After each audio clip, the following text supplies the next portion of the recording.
módulo 1, a nossa aula 3. Deixa eu voltar aqui. Espera aí. Pronto. Aqui, que são os casos de uso, né? A gente vai passar aqui brevemente para explicar que nessa aula desse módulo, né? A gente vai dar uma olhada mais a fundo nas aplicações, né, da inteligência artificial, o que já está sendo usado, né? A gente explica aqui o papel, né, dessas instituições de memória na era digital, dos arquivos, das bibliotecas, dos centros de documentação, e como que esse volume crescente, né, de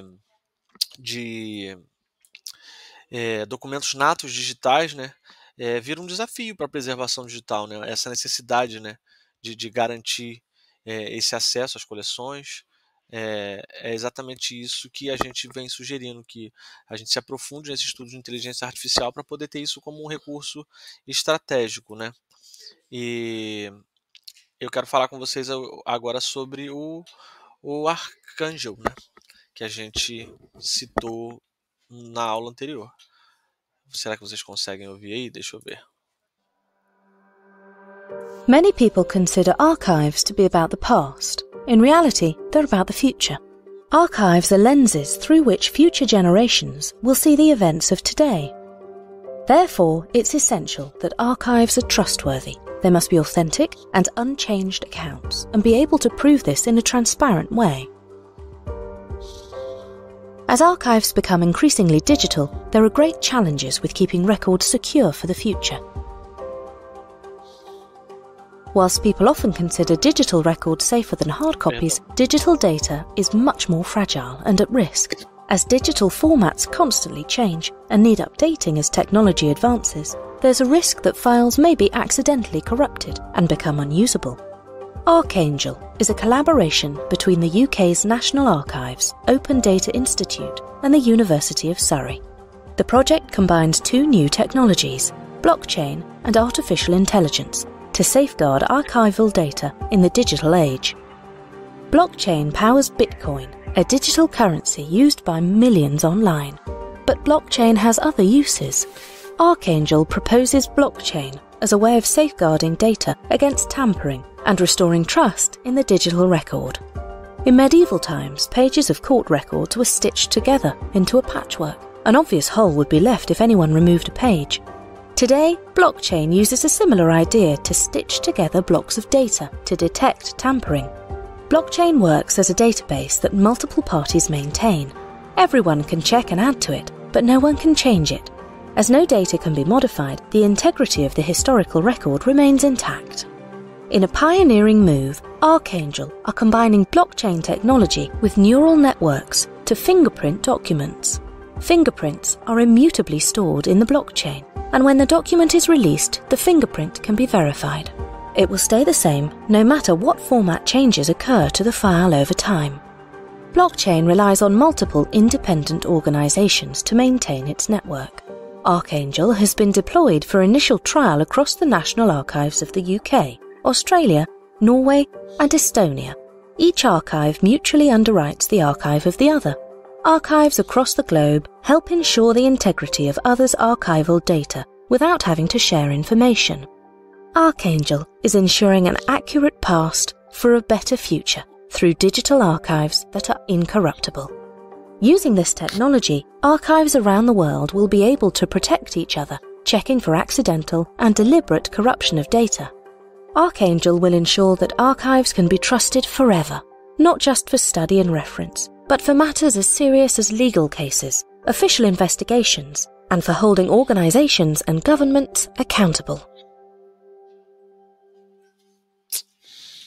Bem legal, né? Então, esse é um dos projetos que a gente tem. Eu espero muito que o áudio tenha saído aí, né? Tomara. E a gente tem o projeto Victor, né? Vamos dar uma olhada no projeto Victor. Deixa eu ver se eu já consigo pegar o link aqui direto. Vamos lá. Projeto Victor STF. Pronto, vamos lá.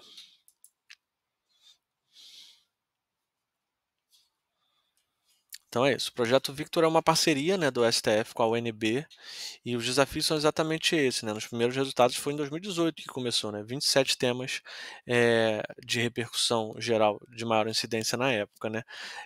Os desafios era exatamente essa magnitude da quantidade de dados lá no STF, né. Então eles têm aí as camadas de texto dos documentos, a separação das peças, e aí a pergunta é: o Victor decide esse recurso jurídico que vai entrar lá? E aí ele explica que o Victor é uma inteligência artificial voltada para apoiar essa atividade de análise de admissibilidade recursal. Ou seja, aquele processo admite recurso, sim ou não, ele faz essa análise, né. Ou seja, não é muito diferente do que a gente poderia fazer no campo da arquivologia, com tabela de temporalidade, com gestão documental, com diplomática, com fundamentos arquivísticos, perdão, fundamentos arquivísticos não, perdão, com classificação de documentação, né, e a gente ter esse mergulho aí nos fundamentos arquivísticos para poder treinar uma IA para isso, né. Então vamos passar para o próximo. A biblioteca dos Estados Unidos, né, tem essa, do Congresso americano, né, já está utilizando machine learning. Vamos ver se esse link aqui está funcionando. Sim, ó, Library of Congress. Eu vou deixar esse link aí para vocês darem uma olhada, mas basicamente o que ele fala aqui é isso, né, que as livrarias as bibliotecas, perdão, e essas organizações e o governo têm passado por inúmeras transformações, né, e sendo tomadas pela tecnologia já por muitos anos, né.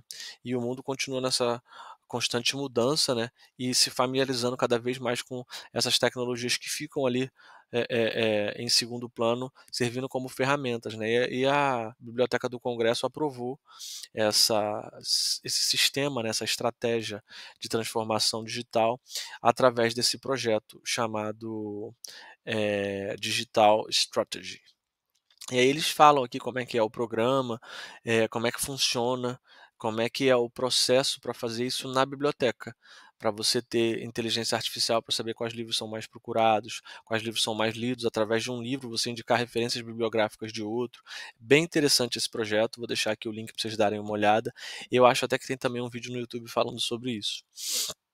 Vamos aqui.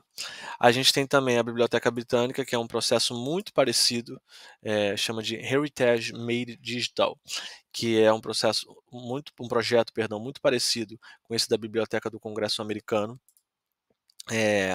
Aqui, né, tem aqui umas imagens do Heritage, né, como é que ele funciona, como é que é, e tem o Transcribus também, né, que a gente já conversou sobre ele, que faz esse processo aqui, ele identifica os caracteres, ele identifica as imagens e transcreve isso em texto, mesmo que o texto seja escrito manualmente. Identifica peças, fotos, faz um processo também quase que de diplomática nos documentos. Quem quiser conferir aí o Heritage e o Transcribus, tem o site aí, a gente entra aqui no site deles rapidinho, né, para ver se a gente consegue acessar aqui o Transcribus. Pronto, esse é o site deles. Tem diversos planos, tem diversos preços. É uma empresa privada, mas que usa a inteligência artificial aí como ferramenta, né, da arquivologia. Faz reconhecimento de texto, treinamento, né, se você quiser treinar uma IA para o seu tipo de texto, o seu tipo de escrita. Enfim, é uma ferramenta poderosa mesmo, né. A gente pode depois também, nos módulos mais à frente, olhar com mais calma, né. Vamos aqui para o próximo. A gente conversa de novo. A gente não vai cansar de falar isso em toda a aula, sobre os viés algorítmicos, sobre a privacidade e a proteção de dados e a transparência, né, é o nosso tema, é a boa prática. A gente vai sempre falar das boas práticas. A gente já mergulhou hoje nessa aula, nos projetos que estão em uso, mas lembrando sempre sobre os desafios éticos e as limitações da IA, né. E falando sobre retomando, né, na próxima na da aula anterior, como é importante essa questão de conhecimento técnico de machine learning, de OCL, de PLN, que é o tipo de linguagem natural, né, que a inteligência artificial usa hoje como o ChatGPT, porque é isso. Entendendo isso, os arquivistas vão ter uma capacidade de compreender as limitações e as possibilidades técnicas de uma inteligência artificial e melhorar essa questão do trabalho multidisciplinar e principalmente ficar cada vez mais atento, produzir material, produzir artigos sobre ética digital. A gente chama muito aqui atenção para isso, né. E a gente conclui da mesma forma que a gente concluiu da outra vez, agora mais aprofundado, né, que é imprescindível que isso seja feito com ética e que a gente, enquanto profissional de arquivo, estude isso, né. Gere artigo, documento, para a gente poder garantir da melhor forma possível, o respeito aos princípios fundamentais das instituições, dos arquivos, né, a neutralidade, a preservação, a acessibilidade. É isso, a gente botou aqui as referências. Até a próxima aula, pessoal.